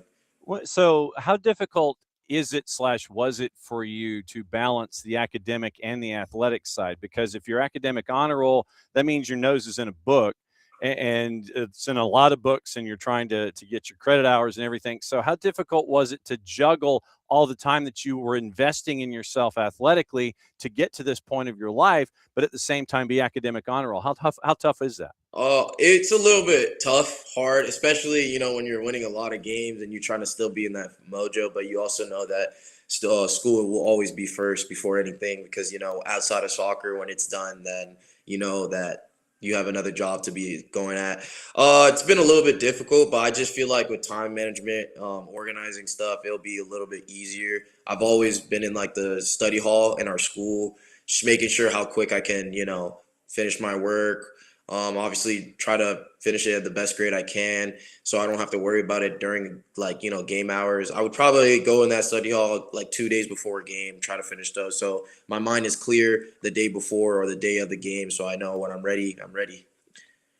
What else do you think you need to work on so you can be ready at the next level? Because I know that you mentioned that growth from freshman to sophomore year, everything that happened in the sophomore year there in the Borough, but now it's a different ball game. What do you think you still need to work on and improve on yourself, you think? Yeah, I think I definitely need to improve on my discipline. I'm very a passionate guy. Like I know that I want to try my hardest and be the best player I can, but my emotions can lead to the wrong. So I feel like if I just with composure and have patience, that would be better. And then just making sure like time management could always be better. Just making sure that everything is just in line. You're not forgetting anything, and not being late to stuff, being extra an hour early, and just doing the right things. Have you always been that fiery emotional type when you're out there on the pitch? Have you always been wired that way? Yeah, I just feel like I always want everyone. I feel like everyone wants to win, but I take winning very passionately. Like I want to win as hard as I can. I want to make sure that everything I do is try to be right or make sure my gameplay is wrong. But I very take losses very well. I'm starting to learn how to take losses more, but I try to just do the best I can and make sure that help my team win, and that's all I really care for. When you have questions about how things are going for you on the field, training, discipline, all those kinds of things, who is, and you can mention names if you want, or you can just mention numbers of folks that you have on a speed dial. How many folks can you reach out to in a moment's notice to sit there and say, okay, I got a question about this, I got a question about this. Am I too hot headed here? Am I being too much of a nuisance? When do I dial it back? When you have questions about yourself and your growth, who do you go to get those answers and feedback? Yeah, I feel like with soccer, I feel like with George Southern, all my coaches, would be on speed dial for me. They know that I really care about this sport. So they would help me in different ways, how to relax my emotions because there would be moments of time where I let my emotions take over my game, and they would help me out like knowing that, there's still there's still time in the game. Like there's always time in the game. Like just because you made a mistake doesn't mean it's the end of it. So just try to forget it and then carry on and make something happen. And then maybe outside of soccer, probably like another three with my teammate KP. He's always been there since day one. Since I first got there, he's helped me out. He showed me the ropes. He shows me how it is. He shows me the area. And he showed me on and off the field like how to just control my emotions and just be a better person. What's it like to get that kind of feedback where you sit there and you're wired one way and you think that's the way you're supposed to be, but then somebody comes up and taps you and goes like, just kind of dial it back a little bit because I know that we take our personality seriously and we don't want to deviate from what makes us successful. But then you got somebody like KP who sits there and kind of goes, you kind of need to like dial it back a sec. What's it like to get that kind of feedback that you think might be counterintuitive, but does end up helping you out? Yeah, I feel like it's really good. I mean, when I was a kid, I was never really a type of person to talk about my feelings and talk about a lot of things in my life, which I would try to keep it myself and deal with it. But I've been learning more now to just like communicate and talking to people could be the best options. Yeah, it's been great having someone to kind of like, either understand how I'm feeling and trying to like reel it down to a more, you know, peaceful and sensitive type of topic. So I'm really glad that I have some people on my shoulders that can really help me out in any different type of moments. So KP, if memory serves, didn't he get picked by NYC? Yes, sir, he did. So what was that conversation like with you and KP? It's like so you're heading to the Bronx and I'm heading to Texas. What was that conversation like? Yeah, like it was really good. Like from the way he started his career, like I called him, I told him like I'm so proud. Like from day one, you've been here at the school, like from the ground up, and like I'm so proud of you. Like you deserve this. You worked hard, and yeah, we were just talking about like what's the next step looking like, how we're gonna polish things up, what's our mindset's gonna be like, how we're like this is our lives now, like, and we got to make sure like we can take the most of it as much as we can. Obviously, this is probably one of the best Christmas presents you could have ever gotten, going number 2 overall. Um, how do you how do you top this at Christmas? Is everybody sitting there going, you're buying gifts now? No, you're the one who's going to be paying for dinner. What's Christmas? Yeah, it's been a lot like that.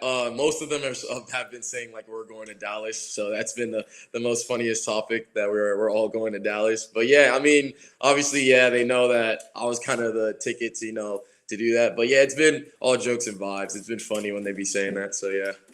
Well, congratulations. Obviously, we've been following what's been going on there in the Fun Belt down in the borough the last couple of seasons. Congratulations on the new bio blast that's going to be added to it with everything happening in Dallas. Thanks for dropping by the morning show in SDH. You know we're going to be keeping an eye on you. You know we're going to be ringing you up pretty well. Thanks for dropping by as always.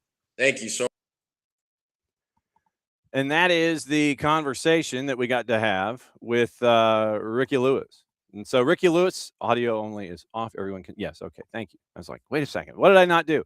Ricky Lewis, number 2 overall pick in the SuperDraft, heading to Dallas. And so from Georgia, from basically high school, gap year, freshman year, sophomore year, now he got drafted number 2 overall. We can't thank our friends Edwin Pintor and Raul Hernandez and everybody at FC Dallas for letting us do that on a quick turn.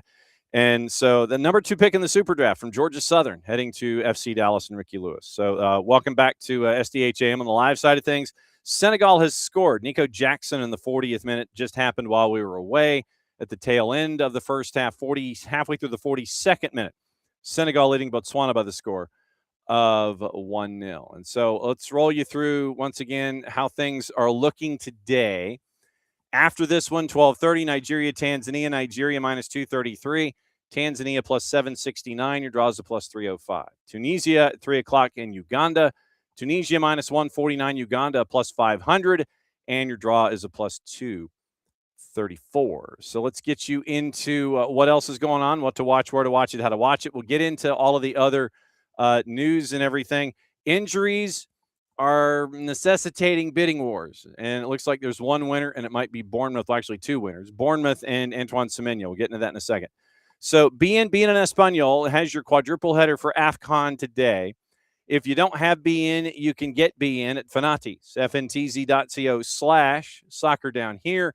And you can add BN and all the stuff that BN has. It is the Polish League. It is Liga. It is AFCON. It is a lot of different leagues that are plugged into BN. You can get BN en Espanol. You can get Liga 1 Max, Liga 1. You can get TVV, TIC, CDO for the fans, Gold TV with our buddy Nino Torres, who was active yesterday in calling the Benfica match while the Kansas City Chiefs were moving to Kansas. So Gold TV in English and Spanish, CDO 1, CDO 2, TVV, and all the live events that are attached. You're seeing Tigo Sports that's attached to them. You're also seeing CATV that's attached. So you can get a bunch of different things at Fanati's, and you can add another batch of stuff into your streaming services and watch AFCON. You can watch, like I said, AFCON wall to wall. You can watch that on Fanati's at fntz.co/soccer down here. It helps them out, helps us out, helps you out. So there you go. Also today it is the Primera. Vitoria Guimarães and Sporting. That is at 3:45. Sporting is trying to find a way to get closer to the top of the table right now. That ain't happening. So Victoria Guimaraes and Sporting, that's at 3:45 on Gold TV. Paramount Plus has League Cup. That is today. It is Arsenal and Crystal Palace, and that is at 3 o'clock, and you can catch that once again on Paramount Plus or however you stream that particular device. So that is TV news. Televisa Univision, once again, it comes out that they are dominating U.S. soccer viewing. The end-of-year release from Televisa Univision reported that Univision, Unimas, TUDN, and VIX captured 71%. So basically just under 5 out of every 7 events in primetime soccer, 50% of the sport's total day viewership in 2025, 6 of the top 10 soccer matches in 25, regardless of language, and Liga MX accounted for 7 of the top 10 highest-rated club matches of the year. Univision's most watched match of the year, Gold Cup final USA and Mexico, that had 3.8 million total viewers. Other quick news domestically before we head on to the news of the day. Looks like the Denver Summit Soccer Stadium is approved another hurdle. It is voted 10-3 series of measures that are going to allow the Summit to build the stadium, according to the Denver City Council. Rezoning at Santa Fe Yards and a $70 million intergovernmental funding to purchase land and pay for work on a pedestrian bridge. Summit's building a temporary home in suburban Centennial while their 14,500-seat stadium being constructed. Going to play their first season next year. Santa Fe Yards expected to open in 2028. Delays in the approval had the Summit talking with 4 unnamed cities about seeking an alternative. Council member Sarah Parody, according to Soccer America, who voted against it, told the Denver Gazette early estimates of the cost of construction were 150 to 200, but now it could cost more than $300 million. So that's what you're looking at with the new Denver Soccer Stadium. We are now into 3 minutes of added time. Senegal still hanging on to the 1-0 lead, and that is a set-piece opportunity now for Botswana in an attempt to equalize, and so we'll see what happens there as we go. We mentioned injuries and stuff happening overseas, and it looks like Bournemouth and Antoine Semenyo, they may end up being the benefactors of the injuries of others.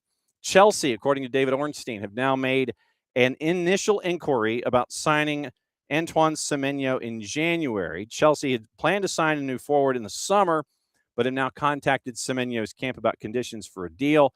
They are one of a number of clubs interested in the Ghanaian, whose contract with Bournemouth runs until 2030, has a £65 million release clause in January.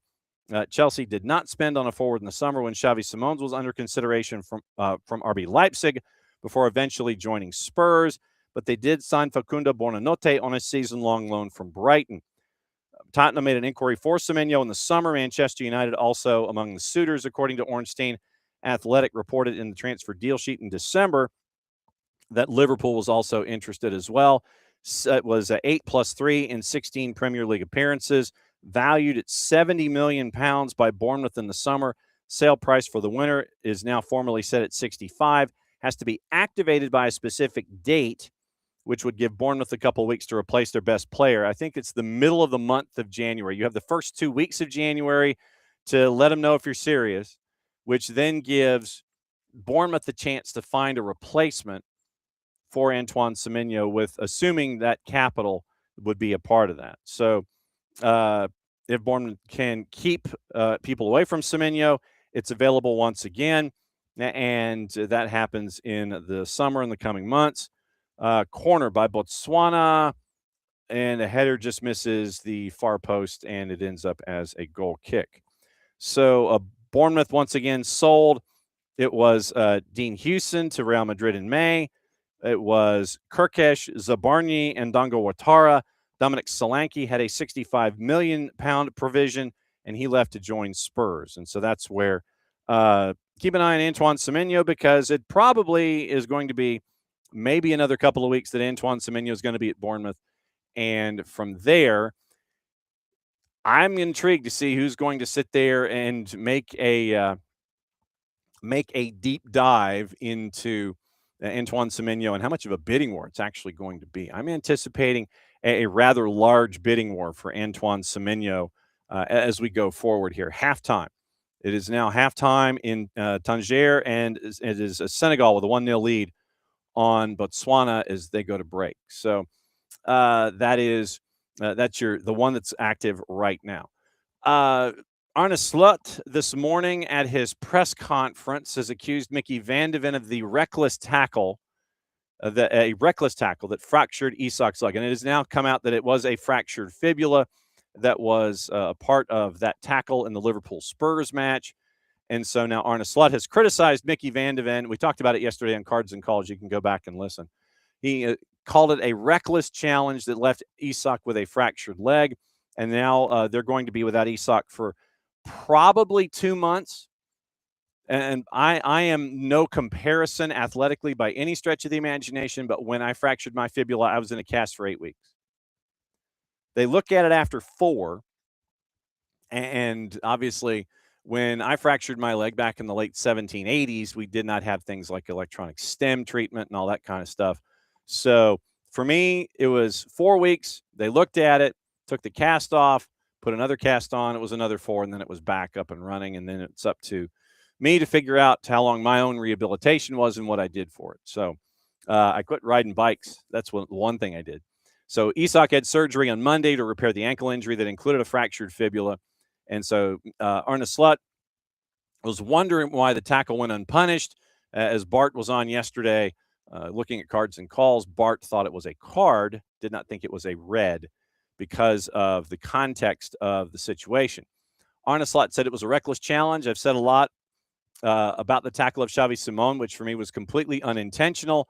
I don't think you'll ever get an injury out of a tackle like that, but the tackle of Van de Ven, if you make a tackle like that 10 times, there's a serious chance the player gets a serious injury. Slot expects Isak to feature before the end of the year, admits the injury is a major setback. Quote, I'm confident he can play a part in the season. It's been a really challenging and difficult period for him. Joined a new club. Very excited. You want to show immediately all the qualities you have, but that was simply impossible. Maybe no one understands, but if you've not trained for 3 or 4 months on a serious level with the team and you're playing in this league, you need to be on top of your game to impact the game. That took, as we all knew, months before we could bring him there because there was no preseason, just games, no time to train. We always knew it would take him time, and that's why he is so unlucky that he's now injured, because we all saw with his goal at West Ham, with this goal, meaning the one against Spurs, got closer and closer to the player he was last season at Newcastle. Connor Bradley also injured in the win, rated 50-50 to return against Wolves on Saturday. Cody Gakpo may be involved against Wolves, having missed the past 3 games with a muscle issue. Joe Gomez and Wataru Endo remain on the sidelines. Of course, you're also playing Wolves. So, anything is possible with Wolves. And so intriguing to say the very least. All right, so let's see. I'm trying to sit here and no word yet on Patson Daka. We assume he's okay. Word came out after his header that got the draw yesterday with Zambia and Mali. Now, I want to double check really quickly here. So Patson Daka, and if you saw the video, he lands on his head, and he lands literally on his head, and it was sideways, and it was not pretty. No word on stayed down for a couple moments, got up to celebrate, but there's no word on any kind of injury. And so he, after the match, says, I want to apologize to Aubameyang for thinking it was easy. I don't know how he does this every time he scores. So paid Oma, and people are doing all kinds of memes and everything. So landed on his neck, avoided serious injuries, and so you have AFCON off and running in match day 2. Like I said, we're halfway through match number 2, match day 3, and we got 2 more matches to go after this one later today. So hang on just a second. Me do this. I'm going to hide. Sorry, lack of hydration. So you look at everything in that, and so once again, I think we're wrapped up a lot in with what's going on in the obviously we're wrapped up a lot in what's going on with AFCON right now. It's going to take up a lot of the day. Big question is, and this is probably for Drew Dickinson more than anybody else, how are you going to replace Bruno Fernandes in the short term if you're Manchester United? That's going to be a large question. And so I am intrigued as to what the approach is going to be for Ruben Amorim and what it's going to look like for them. Obviously, Diogo Dalot says the injury is a massive blow for Manchester United. And so now you've got to figure out what you're going to do with your lineup and who's going to be the catalyst for that offense. Because Brian Mbeumo right now, he is at AFCON. Now you lose Bruno Fernandes. What's the lineup going to look like here on the weekend and going forward? What is it literally going to look like for Manchester United? We'll see if Drew Dickinson comes up with a 3D and answers these kinds of questions, because inquiring minds do want to know what the ideas are going to be for Manchester United because of where they are on the table and how things are somewhat turning around under Ruben Amorim. And, what's it going to look like? Is Kobbie Mainoo, does his time increase? Does the injury to Bruno Fernandes make it that much more difficult for Kobbie Mainoo to leave? Because he's going to be wanted to contribute now, as opposed to is he on, is he off, is he not playing, is he playing, is he on the bench, is he, so those questions might have been somewhat answered in the short term anyway. And it's an opportunity for Mainoo to raise his stock to be more desirable even after the season is over, even more desirable than he would be right now. So it's once again, it will be intriguing for Manchester United. Once again, soft tissue issue for Bruno Fernandes, and is going to be missing a couple of games as of right now. Withdrawn at halftime of that Villa defeat, he will not be available for the Boxing Day match against Newcastle. You have Wolves, Leeds, Newcastle in how many days? 30 days has September, April, 30. 9 days. You got 3 matches in 9 days, and you have 4 matches in 2 weeks. Newcastle and Wolves at home. Not necessarily anything to have. The Wolves match specifically, not really a whole lot to worry about. But then you go to Leeds. You go to Ellen Road on the 4th. You go to Turf Moor on the 7th. I still think you're okay. Then you go. You have Brighton come in to Old Trafford for the 3rd round of the FA Cup on the 11th. And then you have Manchester City back in Premier League play on the 17th. So that's the next 6. I think you're going to be okay. I think the Newcastle match is going to be a bit of a concern. Wolves, not really. Leeds, they can be a pain when you've got to go to Ellen Road. Burnley at Turf Moor, not so much. Brighton FA Cup, the FA Cup is what the FA Cup is to you, and to each his own.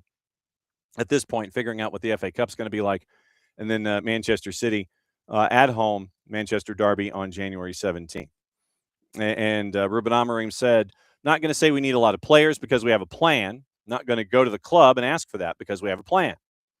We need to suffer, then the club comes first. You can feel in this moment we are going to suffer, but we'll see. Amorim said he thought it was a soft tissue issue, but he doesn't know at the stage when he was asked how long Bruno Fernandes is going to be out. Think he'll miss some games, but for the moment, that is it. Don't really want to talk about these matters because we can't control him. He is someone who's usually fit. When he isn't, he usually recovers well.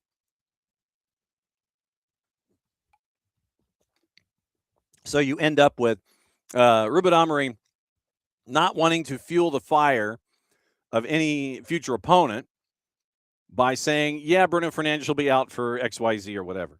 You're not doing that. You don't want to do that. And so he's like, well, I don't want to talk about it. He's not here. We'll focus on us. I think you're going to get a lot of that from Ruben Amorim in the coming weeks. 308 appearances for Fernandes since joining United in 2020. Missed only 2 games because of injury in his entire career. Knee problems at the end of 23-24. Unai Emery once again refused suggestions that his men are in the title conversation after Morgan Rogers' brace in the matchup against United, moving them to 3 points within the leaders. And now there's a lot of talk that Morgan Rogers needs to have an increased presence for Thomas Tuchel. And so they're saying he's too good. He needs to be a part of everything. So we'll see if Thomas Tuchel makes a point to go, well, you know what? I think that we ought to sign so-and-so. And we ought to have so-and-so available for we ought to have so-and-so available for international team duty. And so we'll see if that does happen with Tommy Tuchel for school. So we'll see what happens. We'll see what happens there. Rangers want Josh Windass from Wrexham. Wrexham are like, no, we don't want to loan him out. So, well, what's it worth to you?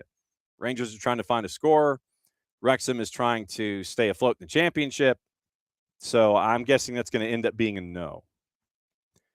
According to our buddy Ben Jacobs, Chelsea had always downplayed entering the race for Semenyo, told they've actually considered an approach in the last few days. Initial inquiry has been made.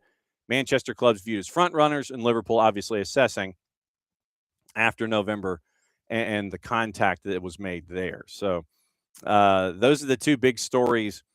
So the Semenyo release clause is only valid for the first 10 days of January. I was 5 days off. So you've got to make a play for Antoine Semenyo if you are wanting to grab him from Bournemouth with that release clause.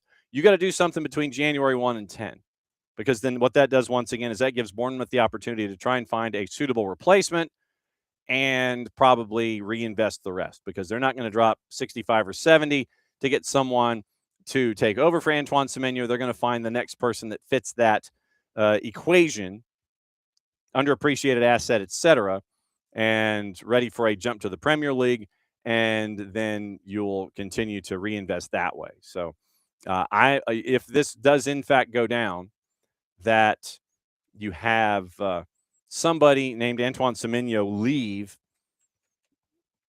Bournemouth for a fair price, what does that fair price do in the interim? That to me is the larger point. Is so what happens with the money that comes in? What do they do to reinvest it? Where do they reinvest it to? And what's it look like? So that's the that to me is the other part of this. Catching up on a couple of things in Major League Soccer, Austin finalizing a deal to acquire Honduran left back Joseph Rosales from Minnesota United. It was worth $1.5 million in GAM. Minnesota getting a sell on, 128 apps for the Loons, and the trade might just be cash instead of GAM. Sell on fee 5%. Rosales off to Austin. Colorado Rapids. Speaking of the Rapids, finalizing a deal to sign Nigeria youth international defensive midfielder Hamzat Ojediran from Lens, fee around $3 million. Ball-winning defensive mid, 17 apps for the club last year, joining from Debrecen. Let's see.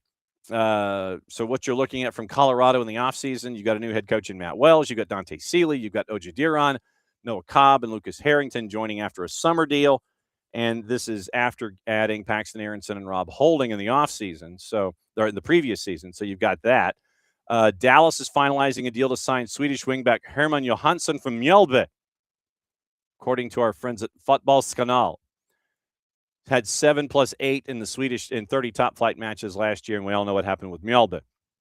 We are checking and to have an interview with their new head coach, and we are tracking that down as we go. So we'll see what happens with Mjölby and everybody else. As what can Mjölby do for an encore? Intrigued. So Colorado officially has announced the hiring of Matt Wells as their new head coach.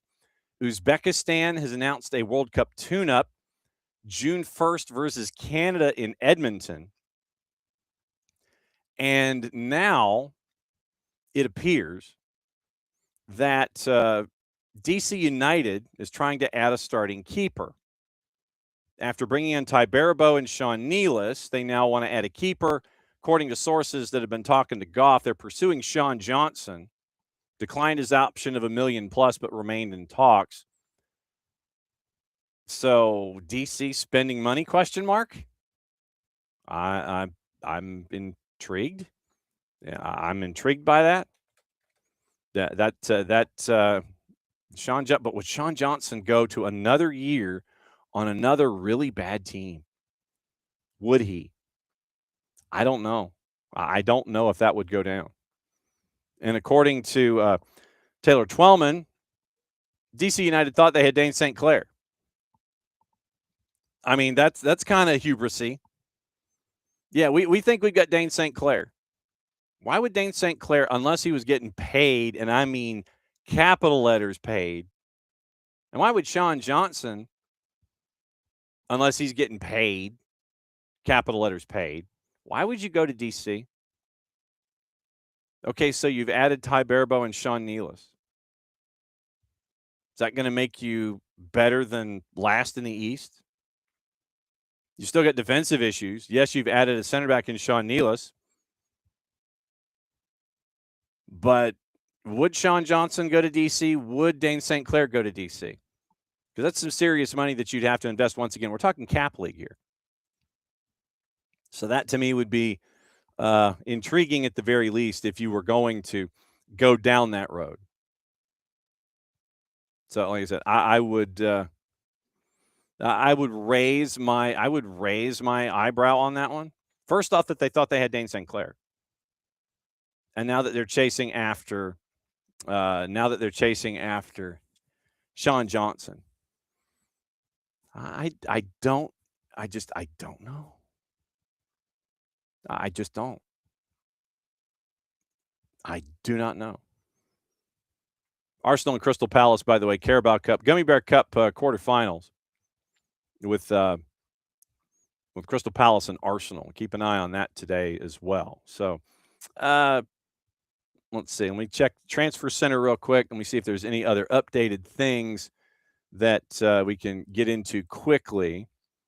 Chelsea making their inquiry on Semenyo. Derek McGuinness refused to be drawn in on Hearts' pursuit of Dutch defender Jordi Altina. Hearts close to signing him. Understood a fee has been agreed by the clubs. Add-ons, sell-on, due for a medical. Hearts agreed in a pre-contract in the summer to sign Kazakh winger Islam Chesnikov. McGuinness hopes the 26-year-old will arrive in Edinburgh in the coming days to be involved against Livingston on January 3rd. That'd be a good rollout date considering that Livingston is awful this year. Rob Edwards playing down everything with transfer speculation, especially where folks want Jurgen Strand-Larsen. Rob Edwards is like, no, we'll take it case by case. Jurgen Strand-Larsen is so gone. They need to get something for him. They need to rebuild their assets for when they go back down to the championship. David Moyes moved to dismiss reports linking Dwight McNeil with a move away, insisting there is no plan for the winger to leave. Sean Dyche has attempted to ease expectations for the transfer window in a press conference. He says it's unlikely to be a big window. The club has shown that if the right people become available, it can happen. Considering the investment in the summer, I doubt we'll be spending a lot. That doesn't sound too optimistic. Sky understands Rangers are tracking left-back Tour Romans. 22-year-old's been a regular at Westerlo in the Belgian Pro League, 78 starts past 2 years, 9 caps for Belgium's U21s. Josh Windass is 6+3 at Wrexham right now, and Rangers once again considering a move. Danny Roll wants to bring him back. I'm guessing that Wrexham's going to be like, nah, fam, appreciate the offer. And Altina, by the way, right now is playing at RKC Valvik. And so Ernest Slot was somewhat coy on what Liverpool might be doing in the window. Fabian Hertzler has dismissed rumors over at Brighton of a swoop for Harry Howell. Bayer Leverkusen interested in the 17-year-old, impressed with them at England's U17s, and Hertzler had to mention Howell by name in saying that they want to keep him. Started the second half, 48th minute early, Senegal still leading Botswana by the score of 1-0. So that's where we are there with the action going on in AFCON. Once again, 2 matches after this. Yeah. Yeah, you ain't kidding. Lucky, yeah. Absolutely true. Absolutely true. So let me say hi to everybody before we get out of here. Morning, Nick's glad to see you. Good you're back. Abby, good morning as always. Let's see. Who else did I miss? Morning 4 card. Morning happiest of Joes. Welcome back, even as it is Christmas week. And watching on the Twitch. Morning Ricky. And let's see. Morning Rich, as we get to play follow along on Twitter.